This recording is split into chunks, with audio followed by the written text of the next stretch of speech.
Well, it is a day again of challenges between Ghanaian traders and Nigerian traders here at the Opera Square. The Ghanaian traders are moving around and they're locking shops. We are going to go into the shops, or actually into the market, and observe what exactly is transpiring. Over a dozen of the traders, armed with padlocks and other equipment, move from shop to shop. The idea is to target shops that are owned by foreigners, mostly Nigerian retailers. The idea is to move the people out and lock the shops. In instances where the traders, that's the Nigerian traders, are able to produce documentary proof, they are told to present it to the office for vetting at a subsequent date. Meanwhile, the exercise continues with little resistance from the Nigerians.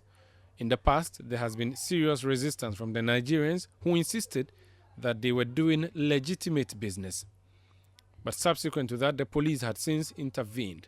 This will not be the first time the police are coming to the scene to quell tensions. It was bloody at the last encounter.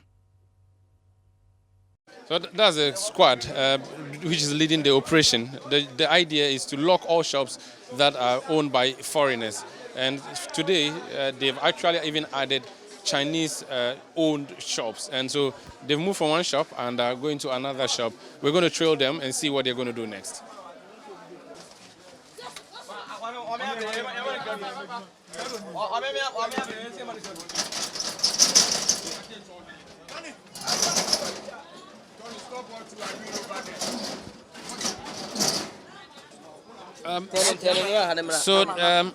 There you have it, number 52F. 52F. One container has just been closed, and this is an exercise that has been happening all morning. And it is for the umpteenth time, if you like. It's a recurring issue between Ghanaian traders who are opposed to the involvement of foreigners in retail business. This morning, a loose group of traders embarked on an exercise to lock shops that they believe belong to foreign nationals. And today, they are interestingly also targeting Chinese-owned shops in addition to the Nigerian shops. So this is a squad that is just moving from shop to shop. Shops that they've identified as being owned by foreigners are to be locked. Now, if the owners are around, they would ask them to pack their stuff in there gently. If they are not, they'll do it for them. And when they finish, they lock it with a padlock, which they usually would mark. Now, this is a 52nd shop that has just been locked, and it's marked 52F. This is a cyclical issue. It's a recurring issue that is repeating itself almost every other week in lots of markets in Ghana. It is a tough war between Ghanaian traders and their counterparts who are foreigners, most especially the Nigerian traders. Let me attempt to let's have an understanding. I am being drowned here. Okay, this is our country. This is our nation. We will do what is right in this nation. We won't allow us to come and operate retail sector in this country. You don't in Ghana, but you will never allow them to come and operate retail sector. But you don't have the power to enforce laws. The police should do that. If police will not do it, we'll do it ourselves. Let me attempt to speak to their leader. This gentleman here is the leader of this group. Hello, what's your name? My name is Ronald. Ronald what? Ronald Danakwame. You are the one who led the team today to lock the shops. No, why? I wasn't the one who led the team today. I'm one of the executives. Okay. I'm the PRO of Ghanaian Electrical Dealers Association. So you support what's happening? 100%. Why? Why? We are not doing anything against foreigners. We are just enforcing the laws of this country. With our civil rights. We have a civil right here. If the law enforcement refuses to enforce the law, we will use our civil rights, but what we will be cautious of, not to hurt, not to destroy, or not to damage any property. Yes. But what we are doing is just to enforce the GIPC law 856, 27, and 28. But who gave you the power of enforcement, though? That's what I'm saying. We are using our civil right. We are exercising our civil right. As a civilian, I have a civil right to do a civil arrest, don't I? Yes. Yes, but you're not arresting. You're closing people's shops. Why can't I have a civil opportunity to enforce the law on behalf of the law enforcement? What proof do you have that these people whose shops you're closing are actually Nigerians or foreigners? Don't limit it to only Nigerians. Yes, that's what I said, foreigners. Yes. Every foreigner here, we know them. How do you know them? How do you know have Ghanaian. Even if I travel and I see Ghanaian, I'll see a Ghanaian. If I see a foreigner, I'll see a But Ghanaian. Nationality is a legal thing. It's not a facial thing, Yes. is it? So you cannot just look at someone's face and conclude that they are foreigner. You cannot hear their name and conclude that they are foreigner. No. If you talk of legal, where does our laws comes from? The legislator and the executives will sign it, isn't it? Now, if they refuse to obey that law, you know what I'm saying? You have disrespected our parliament, disrespected our president, and disrespected even the laws of this country.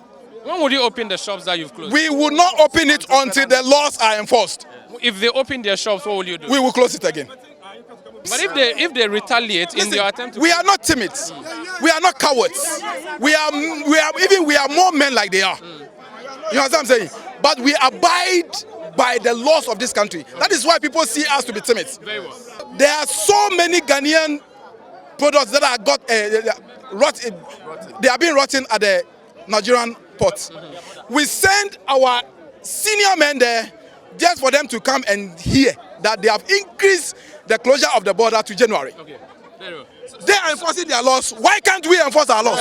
So that's a summary of what the position being held by the Ghanaian traders. There's a gentleman who is carrying padlocks. He's almost like the padlock carrier who has been going with the team the whole day today, and they've been locking. And they've locked so many shops, close to 60 shops.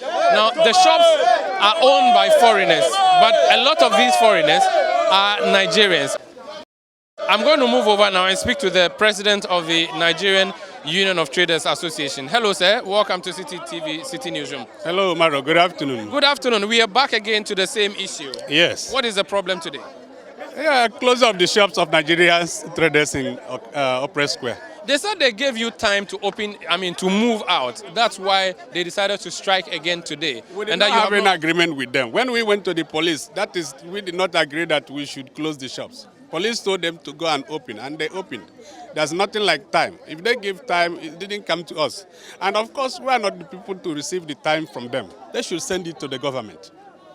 So you're going to continue to do this business then? You're not worried by the repeated acts from the Ghanaian traders? I'm very, very worried. I'm surprised that the government have not done anything since then.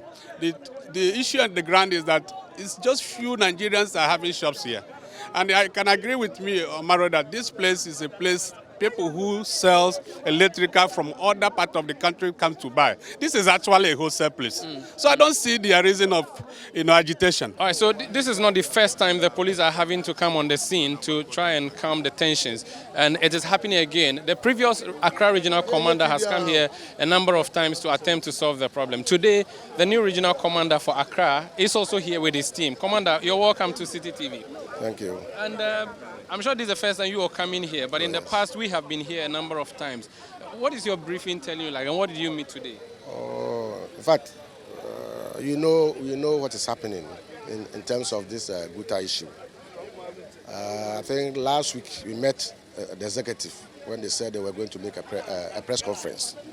So we advised them to restrain themselves to that intention of doing a press conference, not to do any other thing. And in fact, they did it accordingly, and there was no problem. But we heard that though their counterparts in Kumasi have locked up some shops belonging to the foreigners. So we anticipated the same thing here. So this morning, we sent our intelligence team to go around to actually see what is happening around Opera Square and its environs. And our information was that some of the shops belonging to foreigners have been closed down. So we decided to come ourselves to see. And in fact, when we got there, we realized, we saw that some shops belonging to foreigners have been closed. So what we have decided to do now is to invite the executive of the Guta Association so that we sit down with them and then they have discussions with them on the issue. So you're inviting them to the regional command? Immediately. This is still Citi Newsroom. I am Umaru Sanda Amadou.